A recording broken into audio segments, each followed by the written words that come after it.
Polda Metro Jaya mengaku mempunyai alat bukti yang cukup kuat untuk menetapkan tersangka atas tewasnya Wayan Mirna Salihin. Meski demikian, kepolisian akan terlebih dahulu melakukan gelar perkara dengan kejaksaan sebelum menetapkan seseorang sebagai tersangka.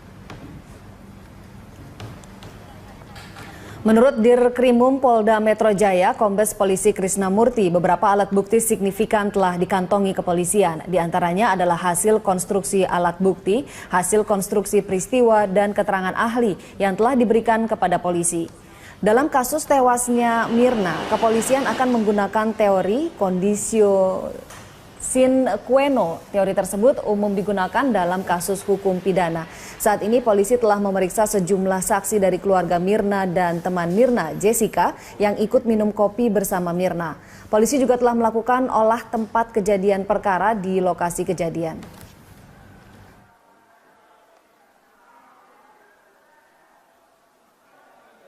Keterangan terdakwa dalam pembuktian 184 KUHP atau dalam penyidikan keterangan tersangka itu dia bisa diabaikan.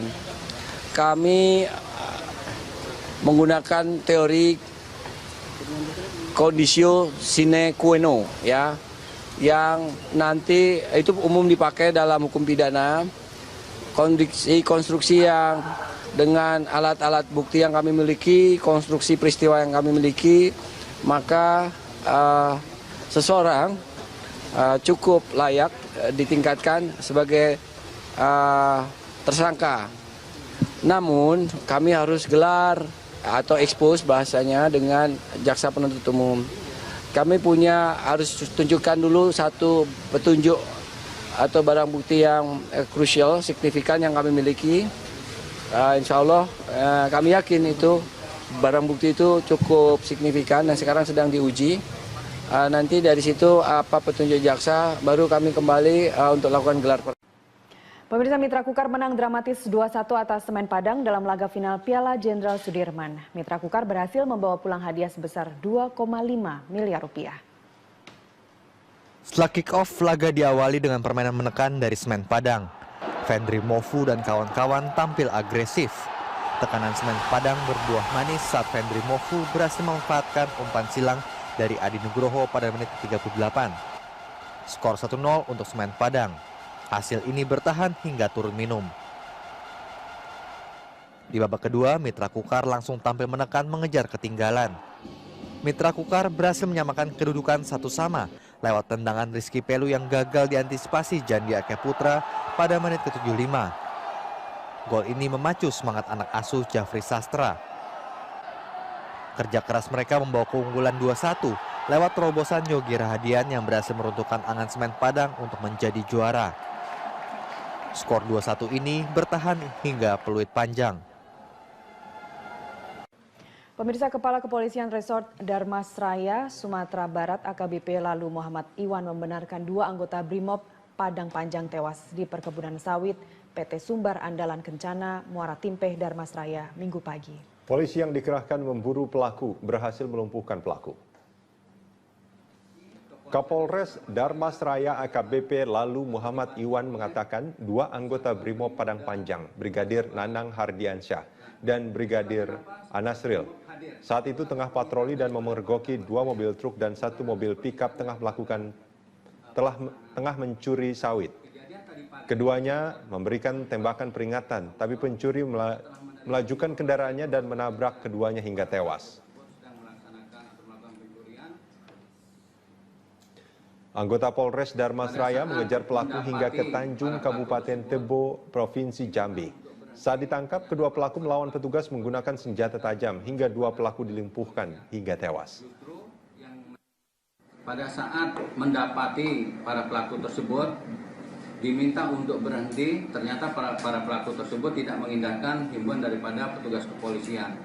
Justru yang mereka lakukan adalah menabrak anggota kepolisian, khususnya dari Satbrimobda Sumatera Barat yang pada saat itu memang sedang bertugas untuk melakukan penangkapan atau penyelidikan kasus tersebut. Anggota Brimob yang ada di perusahaan tersebut yang sedang melaksanakan penyelidikan pengungkapan kasus tersebut melaksanakan pengejaran para pelaku tersebut hingga ke wilayah Tanjung atau Kecamatan Tanjung. Kembali di News on the Spot, pemirsa, Ketua Umum Partai Golkar versi Munas Bali, Abu Rizal Bakri, mengatakan tidak akan maju kembali dalam pemilihan Ketua Umum Golkar selanjutnya. Untuk informasi selengkapnya kita bergabung dengan reporter Priscila Dahuan dan juru kamera Rianto langsung dari JCC Senayan, Jakarta. Iya, Cila, setelah kemudian dibuka tadi malam, apa informasi terbaru dari arena Rapimnas? Ya, Carlos, pada hari ini merupakan hari kedua penyelenggaraan Rapimnas Golkar 2016 dan pada hari ini juga nanti akan dibahas beberapa agenda dan memang baru saja dimulai sekitar pukul 11 pagi tadi. Dan memang pada hari ini agendanya adalah pembacaan laporan daerah yang akan dibacakan oleh DPD di seluruh Indonesia.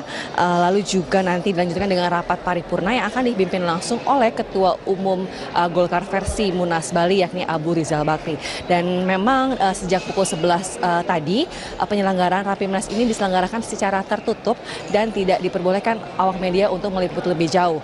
Lalu memang pada hari ini juga rencananya nanti juga akan ada tanggapan dari para anggota DPP mengenai laporan dari daerah-daerah yang akan dibacakan pada hari ini hingga pukul 11 malam nanti. Lalu berbicara mengenai penyelenggaraan Rapimnas ini yang memang sempat menuai pro dan kontra, namun dengan tegas Abu Rizal Bakri menyatakan bahwa Rapimnas ini adalah sah karena memang diadakan berdasarkan dengan anggaran dasar rumah tangga dari Partai Golkar itu sendiri dan juga tentunya dengan restu dari Jusuf Kalla selaku politisi Golkar yang senior dan juga selaku juga ketua dari tim transisi di Partai Golkar ini. Dan untuk lebih jelasnya kita akan langsung mendengarkan pernyataan dari Abu Rizal Bakri mengenai hal ini.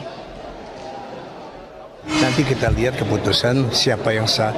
Pelaksana Munas itu di dalam anggaran dasar dikatakan adalah DPP, Dewan Pimpinan Pusat Partai Golkar. Seperti kita ketahui, Dewan Pimpinan Pusat Partai Golkar yang ada sekarang adalah Bali, karena keputusannya adalah serta-merta di Pengadilan Tinggi dan Pengadilan Negeri. Tetapi kita mau ikut sertakan semua pihak untuk ikut dalam Rapimnas ini, dalam Munas yang akan datang gitu. Tapi Rapimnas ini belum memutuskan. Jadi kita akan putuskan nanti, besok kita lihat keputusan dari Rapimnas. Saya kan hanya mempunyai wacana. Sedangkan kemudian yang lain adalah keputusannya pada daerah dan pada pemegang hak lainnya. Lalu menyambung kembali mengenai nantinya apakah Abu Rizal Bakri akan menjabat kembali sebagai Ketua Umum, mengingat bahwa Abu Rizal Bakri sudah menjabat di Golkar sebagai Ketua Umum selama 2 periode. Dengan tegas Abu Rizal Bakri menyatakan dirinya tidak lagi akan menjabat sebagai Ketua Umum Partai Golkar di periode selanjutnya dan akan menyerahkan seluruh kepemimpinan ke kader-kader yang lebih muda. Namun Abu Rizal Bakri juga menyatakan dirinya juga berkeinginan untuk dapat menjabat dan mengisi jabatan di Mahkamah Partai Golkar, yang mengingat bahwa MPG adalah di atas dari seluruh struktur Partai Golkar. Carlos. Ya, Cila, ada peran dari Wakil Presiden Jusuf Kalla yang merupakan Ketua Tim Transisi. Semalam juga dalam pembukaan kita tahu ada Luhut Panjaitan dan juga Yasona. Lalu apakah ini menjadi sinyal keterlibatan pemerintah di sana? Dan seperti apa posisi dari Partai Golkar nanti? Apakah akan masuk dalam pemerintahan? Ya, jika mengingat bahwa semalam hadir Luhut dan juga Yasona dalam pembukaan Rapimnas ini, itu memang menjadi sinyal bahwa Golkar sepertinya akan merapat ke pemerintah. Namun hal ini ditegaskan kembali oleh Abu Rizal Bakri yang menyatakan bahwa memang Golkar akan mendukung pemerintahan Jokowi JK, namun tidak masuk ke dalam struktur pemerintahan. Itu ditegaskan berkali-kali oleh Abu Rizal Bakri yang menyatakan bahwa memang ia akan duduk bersama mendukung pemerintah, namun tidak duduk bersama dalam struktur pemerintahan. Nah, berikut kita simak langsung pernyataan dari Abu Rizal Bakri mengenai hal ini. Saya mengatakan kita duduk bersama mendukung pemerintah, begitu. Bukan berarti duduk di pemerintahan, nggak sama itu. Kan keluar dari KMP, Pak? Gimana? Kan keluar dari KMP? Nggak ada dong keluar dari PSA, udah bilang tadi malam kan nggak keluar. Ya, Ega, Gubernur DKI Jakarta tadi mengatakan ia siap jika dipanggil sebagai saksi terkait dengan kasus korupsi UPS ataupun pengadaan UPS terkait dengan dana siluman APBDP tahun 2015. Ahok mengatakan akan siap jika dikonfrontir dengan Haji Lulung terkait dengan pernyataannya bahwa di DPRD lah yang mengusulkan dana siluman terkait dengan pengadaan UPS di sejumlah kota di DKI Jakarta. Dan berikut pernyataan Gubernur DKI Jakarta di Gedung Balai Kota. Jaksa minta bantu kita untuk bantu saksi yang memberatkan. Dikit memberatkan tersangka. Karena kan di situ kita yang bocorin kan, ada permainan kan, termasuk BPKP mengatakan ada siluman. Dan saya juga merasa, saya juga kaget kan. Makanya saya copot inspektorat gitu loh. Saya kaget gitu loh. Inspektorat ngaku sama kita, dulu kan masih ingat kan. Saya minta dia coret yang tidak perlu, lalu dia coret. Kenapa di APBDP tiba-tiba dia muncul? Lalu minta kita di inspektorat. Saya bilang jangan periksa dulu, biar BPKP apa yang lain periksa, dia periksa dulu. Makanya begitu dengar kesaksian di pengadilan, saya tidak tahu gitu loh. Ternyata kepala dinas yang lama, termasuk sekda, tahu loh. Kan di pengadilan ngomong. Nah makanya jaksa pengen saya menguatkan itu. Mungkin setelah itu bisa ada tersangka baru saya kira. Oh saya harus datang dong, saya mau bongkar. Anda menyaksikan News Update pukul 17 waktu Indonesia Barat bersama saya Ani Rahmi. Gubernur DKI Jakarta Basuki Cahayapurnama geram dengan oknum PNS senior yang membuli PNS junior di Pemprov DKI Jakarta. Kasus bullying ini didengar Ahok melalui laporan adanya PNS senior yang melarang PNS junior untuk menggunakan bus jemputan. Bukan dihilangin, Nas. Kan kita tanya sama PNS ya.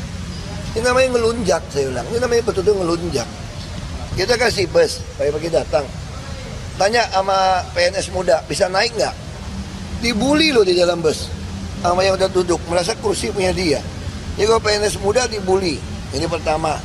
Terus kedua, ada iuran bulanan lagi. 75.000 besok 1.000. Brengsek kan luar biasa nih, ada iuran bulanan. Yang narik iuran siapa Pak? Iya, saya ada grupnya, ada kayak gengnya nih. Udah kayak ada gengnya, kayak membership. Yang muda-muda nggak bisa naik. Dibully karena ini punya si A, si B kursinya. Terus kalau ada yang penumpang biasa, numpang naik boleh nggak? Boleh, dipungutin duit.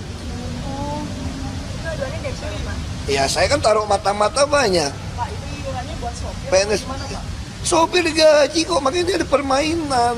Terus tarik lagi dari penumpang. Nah, itu udah dosanya. Dosa apa lagi? Pemirsa, penyidikan kasus dugaan korupsi pendirian Bank Banten terus dilakukan oleh KPK. Dan untuk kedua kalinya Gubernur Banten Rano Karno diperiksa sebagai saksi dalam kasus itu. Kita akan mengetahui bagaimana perkembangan terkini dari KPK bersama reporter Yul Yanawan dan juru kamera Bobby Tobing langsung dari Gedung KPK Jakarta. Ya Yul, bagaimana perkembangan terbaru dari kasus dugaan korupsi pendirian Bank Banten?